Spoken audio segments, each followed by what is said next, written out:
নমস্কার বন্ধুরা, welcome to my channel BA food কিচেনে। আজকে বানাবো মটরশুঁটির খাস্তা কচুরি। এইভাবে কচুরি বানালে খেতে এত টেস্টি হয়, একবার না বানিয়ে খেলে জানবেন না। একটা লাইক দিয়ে সম্পূর্ণ রেসিপিটা দেখার অনুরোধ রইল। এখানে আমি কড়া বসিয়ে দিয়ে দিচ্ছি সামান্য পরিমাণে সরষের তেল। তেলটা ভালো করে গরম করে নেব, তারপর গ্যাসের ফ্লেম একেবারে লো করে রেখেছি। তারপর দিয়ে দিচ্ছি এক চুটকি হিং, আর দিয়ে দিচ্ছি এখানে হাফ চামচ জিরে হিং ভালো করে ভেজে নিয়ে তারপর দিয়ে দিচ্ছি এখানে আদা, রসুন আর কাঁচা লঙ্কা। এক কোয়া রসুন, আর নিয়েছি এখানে 3টে কাঁচা লঙ্কা, আর নিয়েছি কিছুটা পরিমাণ আদা। এখানে আপনারা ঝালটা যেমন পরিমাণ খাবেন সেই পরিমাণেই এখানে দিয়ে দিতে হবে। এবারে 1 মিনিট মতো ভালো করে ভেজে নিয়ে দিয়ে দিচ্ছি এখানে মটরশুঁটি, আর দিয়ে দেবো এখানে স্বাদ মতো লবণ। এবারে সব কিছুকে ভালো করে মিশিয়ে নেব। মিশিয়ে নিয়ে গ্যাসের ফ্লেম একেবারে লো রেখে এগুলোকে সিদ্ধ করে নেব। এর মধ্যে কোনো রকম জল দেব না, এটাকে একেবারে লো ফ্লেমে ঢাকা দিয়ে আমি এটাকে সিদ্ধ করে নেব। ঢাকা দিয়ে 5 মিনিট আমি এইভাবেই রেখে দেব। 5 মিনিট পর ঢাকাটা খুলে নিচ্ছি। এবারে আরও একবার নাড়াচাড়া করে নেব এখানে সব কিছুকে ভালো করে। মটর কলাই সিদ্ধ হয়েছে কি না দেখে নেব। এখনও কিন্তু সিদ্ধ হয়নি, তো আমি আরও কিছুটা পরিমাণ এখানে সিদ্ধ করে নেব। তো এর আগে আমি দিয়ে দিচ্ছি কিছুটা পরিমাণ এখানে ধনেপাতাটা দিয়ে ভালো করে এখানে মিশিয়ে নেব। তারপর গ্যাসের ফ্লেম একেবারে লো রেখেছি। লো রেখে এটাকে আরও 5 মিনিট মতো এটাকে ঢাকা দিয়ে রেখে দেব। 5 মিনিট পর ঢাকাটা খুলে নিয়েছি। এবারে সব কিছুই ভালো করে কিন্তু সিদ্ধ হয়ে গেছে। এবারে গ্যাসের ফ্লেমটা একটু বাড়িয়ে দেব। গ্যাসের ফ্লেমটা মিডিয়াম রেখে এগুলোকে উলটপালট করে ভালো করে ভেজে নেব।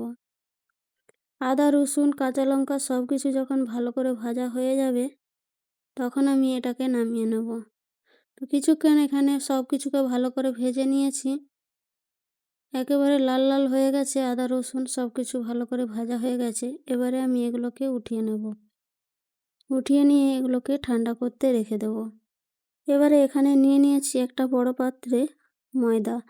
আমি এখানে ময়দা দিয়ে বানাচ্ছি, আপনারা চাইলে আটা ময়দা মিক্স করেও নিতে পারেন। এবারে দিয়ে দিচ্ছি এখানে স্বাদ মতো লবণ, আর দিয়ে দিচ্ছি এখানে সাদা তেল ময়ানের জন্য, আর দিয়ে দেবো এখানে 1 চামচ চিনি। এবারে সব কিছুকে ভালো করে এখানে মিশিয়ে নেব। ময়ানের জন্য তেলটা এখানে একটু বেশি পরিমাণে ব্যবহার করতে হবে। ময়ানটা এমনভাবে দিতে হবে, দেখেই বুঝতে পারছেন ময়ানটা আমি কিভাবে দিয়েছি। হাতে মুঠো করলে ময়দাটা একেবারে মুঠো হয়ে যাচ্ছে, আবার ভাঙলে এটা চুরো চুরো হয়ে যাচ্ছে। এইরকমভাবেই ময়ানটা দিয়ে দিতে হবে। এবারে এখানে আমি অল্প অল্প করে জল দিয়ে এটাকে মেখে নেব। তো খুব বেশি এই ডোটা পাতলা করা চলবে না, আর খুব বেশি কিন্তু শক্তও করা চলবে না, মিডিয়াম করে এটাকে মেখে নিয়েছি। এবারে এটাকে আমি 10 মিনিট ঢাকা দিয়ে রেস্টে রেখে দেবো। এদিকে আমি নিয়ে নিয়েছি মটরশুঁটিগুলোকে আমি এখানে মিক্সির জারে নিয়ে পিষে নেব। এখানে কোনো রকম জল না দিয়ে এগুলোকে পিষে নিতে হবে। মিক্সিতে এগুলো ভালো করে আমি পেস্ট করে নিয়েছি। পেস্টটা খুব মিহি করে হবে না, দেখেই বুঝতে পারছেন কিভাবে আমি পেস্টটা করেছি। এবারে আমি এটাকে রেখে দেব। এখানে আমি আটাটা নিয়ে নিয়েছি। এবারে এটাকে ভালো করে মেখে নেব আরেকবার। এটাকে মেখে আরও একবার ভালো করে স্মুথ করে নিতে হবে। মাখা হয়ে গেছে, এবারে আমি এটাকে লেচি কেটে নেব।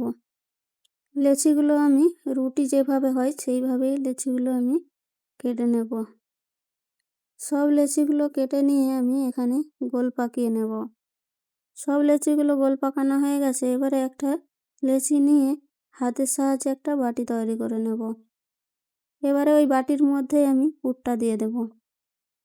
পুরটা দিয়ে এখানে ভালো করে মুখটা সিল করে নিতে হবে। এইভাবে হাতের সাহায্যে মুখটা সিল করে নিলে অনেকটা পুর এর মধ্যে ভরা যায়।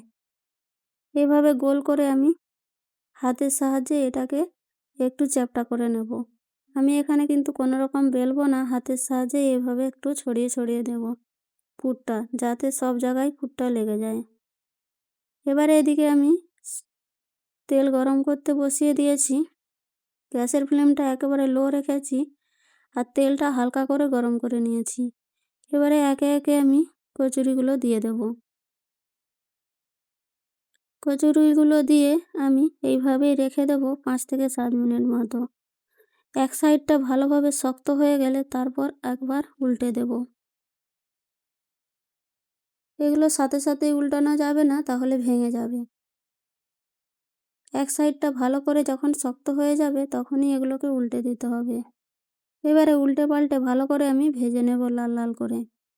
5 থেকে 7 মিনিট মতো লো ফ্লেমে ভাজার পর আমি গ্যাসের ফ্লেমটা এখানে একটু মিডিয়াম করে দিয়েছি। তারপর এগুলোকে ভালো করে লাল লাল করে ভেজে নিয়েছি।